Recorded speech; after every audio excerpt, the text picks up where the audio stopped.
I found out my wife was cheating on me while holding a spoonful of mashed potatoes. Let that sink in. It was Tuesday. The kind of Tuesday where nothing should happen. Rain tapping the window like an impatient salesman. Kids half done with their homework. My wife, Rachel, across the table sipping Chardonnay like she wasn't detonating my entire existence with every blink of her goddamn lashes. "How was your day, babe?" she asked, smiling. My mouth opened but no sound came. I had just read the text message on her phone, left conveniently unlocked next to the salt shaker. A flash of curiosity, then gut punch confirmation. Last night was insane. "You're wild. Still taste you on my lips." Martin goddamn Ellis. My boss. My mentor. The man who gave me my first break, my office, my corner view of downtown LA. Also, apparently, the man giving my wife a very different kind of break. I stared at her. Blonde hair curled perfectly like always. She laughed at something our son said. My brain had detached, watching it all like a Netflix show I'd accidentally clicked on and couldn't stop. How long had it been going on? Weeks? Months? Years? I didn't say a word. Not that night. Not the next. Not for 6 days, 2 hours, and 17 minutes. I timed it. I smiled, kissed her goodnight, packed the kids' lunches, made love to her like a husband who didn't know he was being played like a free Spotify account, but something had cracked inside me. Not the kind of crack that breaks. The kind that sharpens. See, I'm not a violent guy. I don't own a gun. Never been in a fight. I watch The Office, not Ozark. But when you find out your whole life is a sitcom and you're the punchline, you start writing your own script, and I decided right then I wasn't going to confront her. I wasn't going to cry or yell or beg. I was going to smile, nod, and burn their lives down with the precision of a NASA launch. First, I needed a plan. One that hurt. One that humiliated. One that made them both wish I'd just thrown a toaster in the tub and called it a day. So I played the role of loving husband a little longer. Took her out for brunch. Bought her flowers. Watched her lie to my face and said, "I love you" back with a grin, and every night while she slept next to me dreaming of boardrooms and bed sheets, I was at my laptop, researching, plotting, learning how to ruin two people without leaving fingerprints. They thought they had it easy. They thought I was clueless. They had no idea who they were messing with, and it all started, ironically enough, with the promotion, because the next day at work, Martin called me into his office. "I've got big news," he said, grinning like the devil in Prada. "You've earned it. The partnership is yours." I shook his hand, smiled back, and that's when I knew he was going to regret everything. It's amazing what you can learn about someone when you stop trusting them. Take Rachel. She always said she hated seafood. Shrimp made her gag. But guess what popped up on our shared Uber Eats account last Thursday? Sushi. For two. With sake, from a place called Oceanic Seduction. Come on, she was slipping. Sloppy. Overconfident. That was fine by me. Overconfidence is the first ingredient in every recipe for revenge. That night, while she was at yoga, I sent the kids to my sister's and pulled out the toy I'd bought on Amazon 3 days after reading that text. A miniature drone, 4K camera. Silent rotors. Advertised as kid-friendly. Sure. If your kid's name is James Bond. I parked 2 houses down from Martin Ellis's gated monstrosity in the hills, launched the drone through a hole in his hedge, and put on my headphones like I was listening to a podcast. But this was the unholy love child of Dateline and Black Mirror. There she was. My wife. On his couch. Wearing my hoodie. My hoodie. She wasn't even pretending anymore. They were drinking wine and laughing. She touched his knee. He kissed her neck. I muted the audio. I didn't need sound. I needed evidence, and oh, did I get it? They were sloppy with their mouths, with their hands, with the things they said. Stuff I'll never repeat, even under hypnosis. It wasn't just sex. They were gloating. Mocking me. Rachel called me a puppy with a tie. Said I was so sweet it was like being married to a baked potato. A baked potato? Martin laughed so hard he nearly spilled his wine. Poor guy, he said. Let him have his little promotion. I'll take care of the rest. The rest? Take care of the rest? What the hell did that mean? They were planning something. More than just sneaking around. Maybe divorce. Maybe setting me up. Maybe they'd watched one too many true crime docs and figured they could get rid of me and split my life 50-50. Too bad for them, I was already 10 moves ahead. I downloaded the footage. Made backups. Stored them on 2 separate encrypted USBs and a private cloud under the name Chickens for Eva. No one ever suspects the chicken people. Then I set the wheels in motion. Step 1. Make Martin trust me even more. I started staying late at the office. Bringing him coffee. Laughing at his dad jokes. asking about his golf swing like I gave a damn. He beamed like a man with the world at his feet and no idea his shoelaces were tied together, and then came my favorite part. I invited him and Rachel to dinner. Yes, both of them. Together. My treat. I just want to thank you, I said, all sincerity and dimples. You've both supported me so much. Martin clapped me on the back. Rachel looked like she might vomit, but she said yes. Of course she did. Cheaters always think they're smarter than everyone else, and that's exactly what I was counting on. I booked the reservation at this fancy place downtown, white tablecloths, valet parking. Jazz trio in the corner playing something that sounded expensive. Martin showed up in a blazer. Rachel wore the red dress she knew I loved. The one I bought her for our 10th anniversary. She had the nerve to wear that. Wow, this is nice, Martin said, sliding into the booth like he owned it. I smiled. Only the best for the people I trust most. Rachel blinked.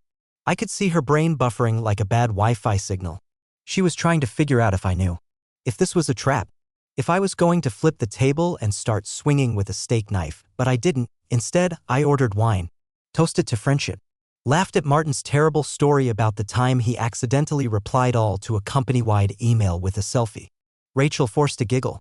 Her eyes never left my face. She was sweating. Good. I let Martin talk about golf and mergers and whatever else rich men blab about when they think everyone around them is beneath them. I nodded along. Asked questions. Told him I was grateful for his mentorship. Then dessert came, and with it, the first blow. I've got an idea, I said, casual as can be. What if we pitch a three-way campaign to corporate? You, me, and Rachel. They both froze. What? Rachel asked, voice tight. You two are so creative together, I said, smiling right at Martin. Your chemistry is unreal. His fork clinked against the plate. Rachel reached for her wine. You mean like collaborating on a project? Martin said, cautiously. I leaned in. Exactly. Late nights, brainstorming sessions. I mean, you've already worked so closely before, right? Rachel choked on her Pinot. I waited. 1 beat. 2. Then I laughed. Kidding. Just kidding. God, you two should see your faces. Martin chuckled, unsure. Rachel stared at me like she was watching someone crawl out of a grave. She knew. She knew I knew. But I wasn't finished. Not even close. On the way out, I handed Martin a small gift bag. Just a token of appreciation, I said. He opened it right there. Inside, a rare, vintage bottle of scotch. And under it, a flash drive. What's this? He asked. Just some files. Thought you might find them enlightening. His eyes flicked to mine. For a second, I saw it, the flicker of doubt. The panic rising under the smug exterior. Rachel grabbed his arm. We should go. I nodded. Drive safe. They walked to the valet like two people who had just stepped off a plank and weren't sure if the water below was full of sharks or explosives. Back in my car, I watched the footage from my hidden dashcam. Every word, every look, every micro-expression. I wanted to study the way fear bloomed. I wanted to understand it, measure it, use it, because that was just step 1. Next, I was going to take Martin Ellis's entire career and hang it out to dry like a pair of dirty socks on a flagpole. And Rachel? Oh, I had something special planned for her. But I had to play it slow. Deliciously, painfully, slow. After all, revenge is a dish best served medium rare. With a side of irony. 2 days after dinner, Martin called me into his office. That he was pale, sweating like someone had replaced his deodorant with butter. The vintage scotch sat untouched on the shelf behind him. The flash drive was gone. But the fear? Oh, it had unpacked and moved in. Close the door. He said that I did. He stared at me for a long moment, like he was trying to read hieroglyphics on my forehead. Then he leaned back in his chair and gave me a tight smile. So, that footage. I raised my eyebrows, doing my best impression of innocent confusion. Footage. Martin cleared his throat. Look, I don't know what you think you know. Oh, I don't think, I said, smiling. I know. I've got full HD, 4K, front row seats to you and my wife defiling my throw pillows. He blanched. You were spying on me? I shrugged. Well, technically you were the one committing adultery on my property. She was wearing my hoodie. That's at least emotional trespassing. He stood up, veins popping in his neck. Do you have any idea what you're doing? I do, actually. I've been thinking very carefully about what I could do. See, Martin, you're not just a cheater. You're a fraud. Corporate compliance violations. Slush fund for client dinners that never happened. Fancy condo under the company's name? That wasn't very subtle. His face turned gray. Don't worry, I said. I'm not going to HR. Not yet. He sat back down slowly, like his knees had just remembered they were made of noodles. What do you want? He asked. I let the silence stretch. Then I smiled. I want everything. He blinked. Everything. Your clients. Your office. Your contacts. The public face of the firm. You'll recommend me for senior partner. And then, you'll resign. He stared at me like I just asked him to donate a kidney and his Netflix password. You're insane. Not insane, I said, standing up. Just very, very motivated. And if I don't? I reached into my pocket and slid a second flash drive across his desk. Then this one goes viral. Already preloaded and scheduled. Reddit, Twitter, LinkedIn, our firm's Glassdoor page. I even wrote a Medium post about toxic bosses who seduce your spouse and steal your stapler. The surprisingly moving. He picked up the drive like it was a live grenade. I'll destroy you, he said, but it was hollow. The fight had already left his body. No, you won't, I said, already halfway to the door.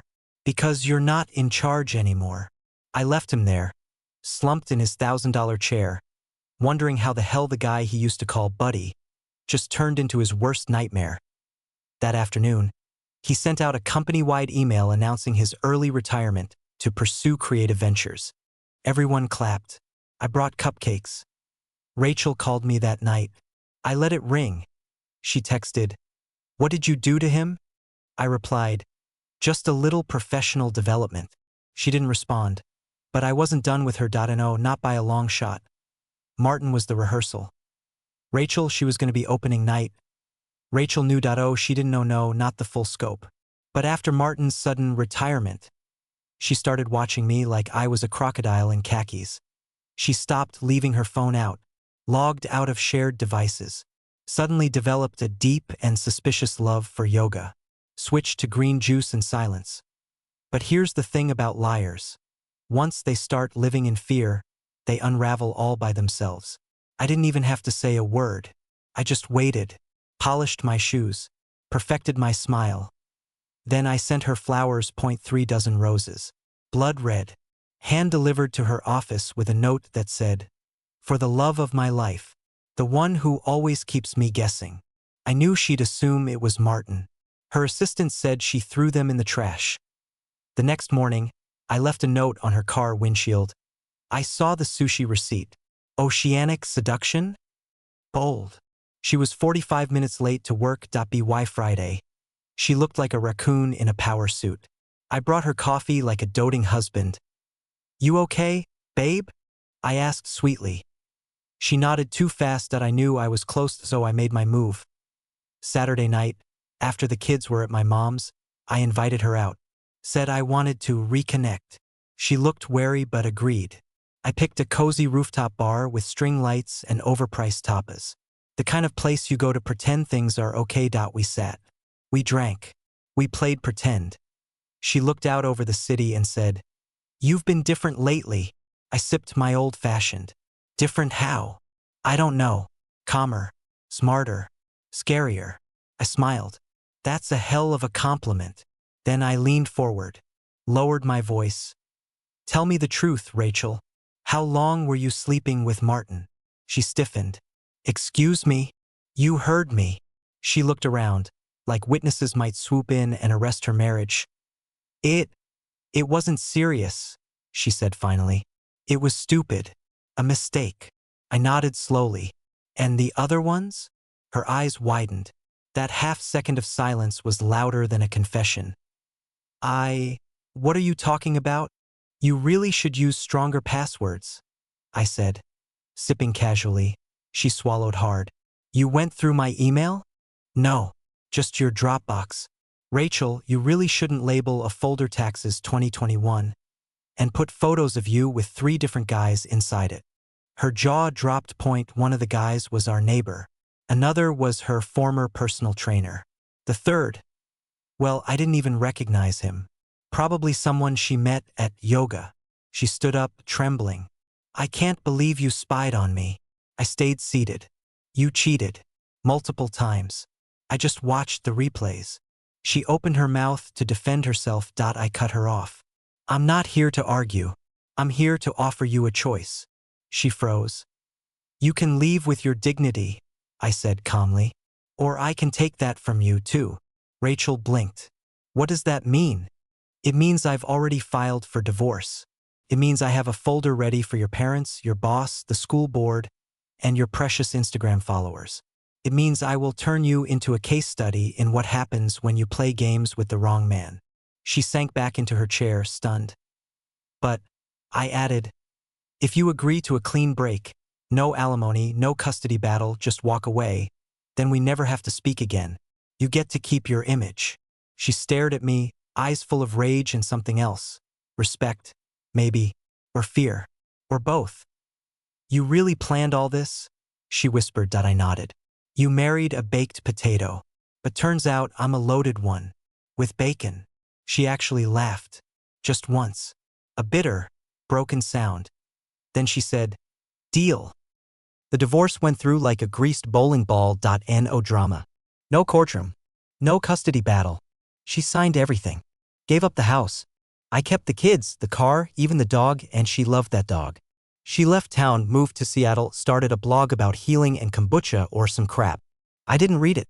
I just skimmed the comments to make sure no one figured out she was the villain. My lawyer said it was the cleanest split he'd ever seen. I told him that's what happens when you prep for a breakup like it's a military operation. The day the papers were finalized, I popped a bottle of champagne and drank it straight from the neck. In the kitchen. In my socks. I wasn't just free. I was reborn. Martin was gone. Rachel was gone. My kids were laughing again. I was promoted. I had a corner office with windows so big, birds tried to mate with their reflections. I was 30 pounds lighter, 10 times richer, and for the first time in my adult life, peaceful. But you know what they say about peace. It's just the pause before the next war. It started with an email. No sender. No subject. Just one sentence. Nice move, potato man. Ready for round 2? I stared at the screen, the hairs on my arms standing up like a creepy chorus line. I clicked the email. Nothing else. I checked the headers. Spoofed address. Encrypted IP. Someone knew what they were doing. I laughed. Just a little, because of course it wasn't over. Revenge that perfect doesn't go unnoticed. The next morning, a manila envelope showed up on my desk. No return address. Inside, photos, grainy. Black and white. Me at a bar. Me with a woman I didn't recognize, blonde, gorgeous, laughing. Her hand on my chest. I'd never seen her before in my life, but there I was, smiling like I just told her the funniest damn joke in the world. It was fake. Deepfake, probably. Or someone doctored it. Then came the second envelope. This one to HR, same photos. With a note that said, does this represent company values? Suddenly my phone was buzzing. HR meetings. Peer inquiries. My boss knew one, since Martin was probably off somewhere crying into a mimosa asking if I needed a leave of absence. I said no, but I knew what this was. This wasn't random. It was engineered. Someone was trying to take me down, not Rachel. This wasn't her style, not Martin. He didn't have the brains or tech skills. This was someone new, someone who'd been watching from the wings, waiting for the credits to roll so they could sneak in during the encore. So I did what I do best. I started digging, and what I found. It changed everything. It was the intern, let that sink in, not the Russian mob. Not Rachel's new kombucha cult. Not Martin plotting from a Caribbean island with a rum hangover. It was Zoe. The intern with the chunky boots and the AirPods always in. She'd started just a few weeks before Martin's fall, bright-eyed and TikTok savvy with a nervous smile and a LinkedIn page that practically sparkled. I only noticed her because she always brought 2 coffees to the office. One for her and one for Martin. Even after he retired. I caught her once near the loading dock, slipping something into the back of his Lexus. When she saw me, she smiled like I was made of glass. I didn't think anything of it then, but after the fake photos. The anonymous emails? The HR ambush, I checked our server logs. Traced the digital fingerprints. Buried under layers of proxy routes and decoy accounts, there it was. Zoe.j at Corpmail. She had access to the internal systems. Marketing assets. Security feeds. She'd been quietly collecting everything. Screenshots, email drafts, Slack messages. Not just mine. Everyone's. She was building a library of blackmail.so. I invited her for a chat. Conference room B. Neutral territory. No cameras. Just her, me, and a folder full of her greatest hits. Zoe, I said, laying it all out on the table, you're very talented. Creative. Ambitious. But unfortunately, you're also busted. She looked at the photos. At the fake email threads. At the photo of her USB plugged into Martin's laptop. She didn't blink, then she said, so what's your move, boss? Not denial, not fear, just strategy. I'm not going to fire you, I said. That's too easy. She tilted her head. Then what? I want in. That threw her. You're clearly better at this than I gave you credit for, I continued. You want leverage. I want control. Together? We could own this place. You've got the dirt. I've got the title. Let's build an empire. Zoe leaned back in the chair, slowly. You want to team up with me? After I nearly got you fired. I smiled. Zoe, you faked an entire affair. You used deepfake tech like it was Canva. You don't belong in HR. You belong in espionage. Or politics. She laughed just once. Then stood up, adjusting her oversized blazer. I'll think about it, she said, walking to the door. Before she left, she paused. For what it's worth, you were never the real target. You were just the warm-up. That chilled me. Then who was? She smirked. You'll find out soon. And just like that, she was gone. Later that night, I got a calendar invite. Subject, Z1 Project Lazarus Phase 2.no sender. Just a skull emoji. Whatever Zoe was planning, I wasn't sure if I wanted in or out, but one thing was clear. The game wasn't over. It was just leveling up. Let's bring it home. The next morning, I arrived at the office and my keycard didn't work. I scanned it again. And again, nothing. Then my phone buzzed, one notification from a secure app one didn't recognize. Conference room Omega. Now. Z, of course. Zoe, when I got there, she was already waiting. Alone. Hair tied back. Wearing a hoodie instead of her usual fashion-forward power cosplay, she slid a tablet across the table. No words. Just one video file. I pressed play. Started with Martin. But not my Martin. Not the loser sobbing into retirement mimosas. This was an older clip, him, smug as ever, whispering into a phone. I don't care what we promised the board, he said. Let the interns take the fall. We clean house, we reset the books. No one traces it to us. Zoe froze the frame. That was my brother, she said. One of those interns. She clicked again. More clips. Emails. Audit trails. Contracts doctored to shift blame. A whole network of career deaths all tied back to Martin. And the firm. They didn't just ruin him, she said. They blackballed him. He couldn't get hired at a grocery store. He OD'd a year later. My stomach dropped. Zoe sat down across from me. Calm. I see. You see now? You weren't the mark, Ben. You were the decoy, the distraction. While you were playing chess with Martin and divorcing your feral Barbie of a wife, I was planting every seed, every piece of leverage, every email, every footprint. I leaned back, silent. And now, she continued, I have what I need. To do what? I asked quietly. Burn it down. Zoe pulled out a sleek hard drive, placed it in front of me like it was a bomb. This has everything. Fraud, abuse, cover-ups. Martin was the tip. The firm is rotten to the core. I'm releasing it all. Tonight. I looked at the drive. Zoe. At the future I just rebuilt. The office, the title, the clean slate. And I realized something. She was right. We were all infected. Martin, Rachel, me. Hell, I'd blackmailed 2 people in less than 6 months and justified it with self-respect. I wasn't a victim. I was just the last guy standing on a sinking ship. So, I said, why show me? She smiled. Because you're smart, dangerous, and you owe me. And if I say no? She slid a thumb drive across the table. I release your file too. Of course she had one. I wasn't surprised. But I didn't reach for it. I reached for the hard drive, the one with the firm's secrets, the one that would set everything on fire. Let's burn it, I said. Zoe nodded once, and just like that, we became partners. By midnight. The firm's servers lit up like fireworks, whistleblower leaks, anonymous tips. Legal blogs losing their minds. Reddit went nuclear. The firm's stock dropped 40% before sunrise. My phone exploded. HR called. Then legal. Then silence.by Monday. I was out of a job.by Tuesday. I was a hero. Whistleblower protections. Book deals. Podcast. Zoe? She vanished. No LinkedIn. No number. Just the occasional burner email with a skull emoji and a smiley face. Rachel tried to call. I let it ring. Martin never surfaced again.